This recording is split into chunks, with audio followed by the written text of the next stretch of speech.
എന്താണ് ഇതിനകത്ത് എഴുതിയിരിക്കുന്നത്? നമ്മൾ ഈ പോറ്റിയെ കേറ്റിയെ എന്ന് പറയുന്ന അല്ലാതെ ഇതിനകത്ത് എന്താണ് ആ ഒരു ജസ്റ്റ് ലൈൻസ് ഒന്ന് പരിശോധിച്ചാൽ മനസ്സിലാവും. സ്വർണം ചെമ്പായി മാറ്റി, സ്വർണ്ണപ്പാളികൾ മാറ്റി.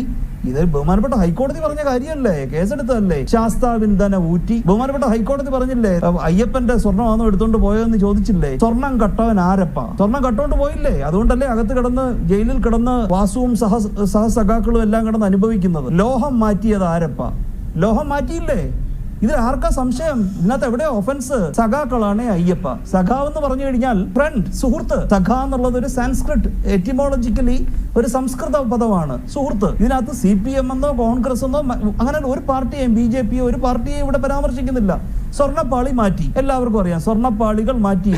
ശാസ്താവിന്ധന ഊറ്റി. പിന്നെ ശാസ്താവിന്റെ അല്ലേ എടുത്ത് മാറ്റിയിരിക്കുന്നത്? ആചാരങ്ങളെ ലംഘിക്കാൻ കമ്മിണിമാരെ മലകേറ്റി. അതും നടന്ന സംഭവമല്ലേ? ഇവിടെ പോലീസുകാർ പ്രൊട്ടക്ഷനോടുകൂടി അന്ന് എല്ലാ ദേവസ്വം അധികാരികളുടെയും